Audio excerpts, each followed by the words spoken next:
Thanks for joining us today. We give all the glory and praises to God. Then all Israel, from Dan to Beersheba, and from the land of Gilead, came together as one and assembled before the Lord in Mizpah. The leaders of all the people of the tribes of Israel took their places in the assembly of God's people, 400,000 men armed with swords. The Benjamites heard that the Israelites had gone up to Mizpah. Then the Israelites said, "Tell us how this awful thing happened."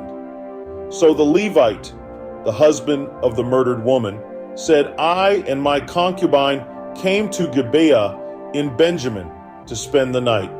During the night, the men of Gibeah came after me and surrounded the house, intending to kill me. They raped my concubine, and she died. I took my concubine, cut her into pieces, and sent one piece to each region of Israel's inheritance, because they committed this lewd and outrageous act in Israel. Now, all you Israelites, speak up and tell me what you have decided to do." All the men rose up together as one, saying, "None of us will go home. No, not one of us will return to his house. But now, this is what we'll do to Gibeah. We'll go up against it in the order decided by casting lots. We'll take 10 men out of every 100 from all the tribes of Israel, and 100 from 1,000, and 1,000 from 10,000, to get provisions for the army. Then when the army arrives at Gibeah in Benjamin, it can give them what they deserve for this outrageous act done in Israel."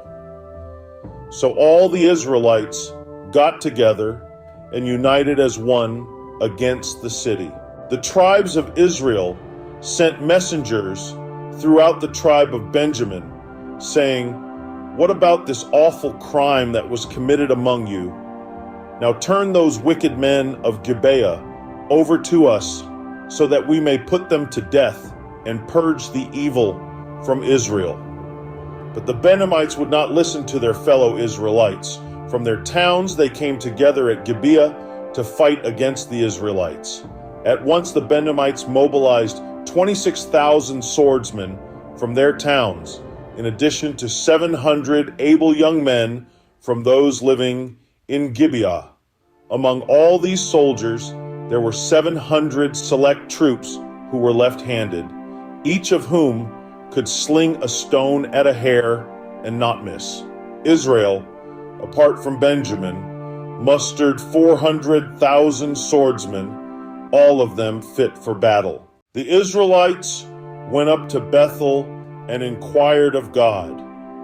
They said, "Who of us is to go up first to fight against the Benjamites?" The Lord replied, "Judah shall go first." The next morning, the Israelites got up and pitched camp near Gibeah. The Israelites went out to fight the Benjamites and took up battle positions against them at Gibeah. The Benjamites came out of Gibeah and cut down 22,000 Israelites on the battlefield that day. But the Israelites encouraged one another and again took up their positions where they had stationed themselves the first day. The Israelites went up and wept before the Lord until evening, and they inquired of the Lord. They said, "Shall we go up again to fight against the Benjamites, our fellow Israelites?" The Lord answered, "Go up against them." Then the Israelites drew near to Benjamin the second day. This time, when the Benjamites came out from Gibeah to oppose them, they cut down another 18,000 Israelites, all of them armed with swords. Then all the Israelites, the whole army, went up to Bethel, and there they sat weeping before the Lord. They fasted that day until evening and presented burnt offerings and fellowship offerings to the Lord. And the Israelites inquired of the Lord, In those days, the ark of the covenant of God was there, with Phinehas son of Eleazar, the son of Aaron, ministering before it. They asked, "Shall we go up again to fight against the Benjamites, our fellow Israelites, or not?" The Lord responded, "Go, for tomorrow I will give them into your hands." Then Israel set an ambush around Gibeah. They went up against the Benjamites on the third day and took up positions against Gibeah as they had done before. The Benjamites came out to meet them and were drawn away from the city. They began to inflict casualties on the Israelites as before, so that about 30 men fell in the open field and on the roads, the one leading to Bethel and the other to Gibeah. While the Benjamites were saying, "We are defeating them as before," the Israelites were saying, "Let's retreat and draw them away from the city to the roads." All the men of Israel moved from their places and took up positions at Baal Tamar, and the Israelite ambush charged out of its place on the west of Gibeah. Then 10,000 of Israel's able young men made a frontal attack on Gibeah. The fighting was so heavy that the Benjamites did not realize how near disaster was. The Lord defeated Benjamin before Israel, and on that day the Israelites struck down 25,100 Benjamites, all armed with swords. Then the Benjamites saw that they were beaten. Now the men of Israel had given way before Benjamin, because they relied on the ambush they had set near Gibeah. Those who had been in ambush made a sudden dash into Gibeah, spread out, and put the whole city to the sword.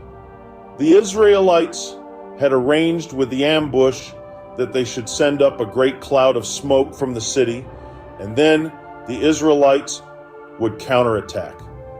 The Benjamites had begun to inflict casualties on the Israelites, about 30, and they said, "We are defeating them as in the first battle." But when the column of smoke began to rise from the city, the Benjamites turned and saw the whole city going up in smoke. Then the Israelites counterattacked, and the Benjamites were terrified because they realized that disaster had come on them. So they fled before the Israelites in the direction of the wilderness, but they could not escape the battle. And the Israelites who came out of the towns cut them down there. They surrounded the Benjamites, chased them, and easily overran them in the vicinity of Gibeah on the east. 18,000 Benjamites fell, all of them valiant fighters. As they turned and fled toward the wilderness to the rock of Rimmon, the Israelites cut down 5,000 men along the roads. They kept pressing after the Benjamites as far as Gidom and struck down 2,000 more. On that day, 25,000 Benjamite swordsmen fell, all of them valiant fighters, but 600 of them turned and fled into the wilderness to the rock of Rimmon, where they stayed 4 months. The men of Israel went back to Benjamin and put all the towns to the sword, including the animals and everything else they found. All the towns they came across, they set on fire.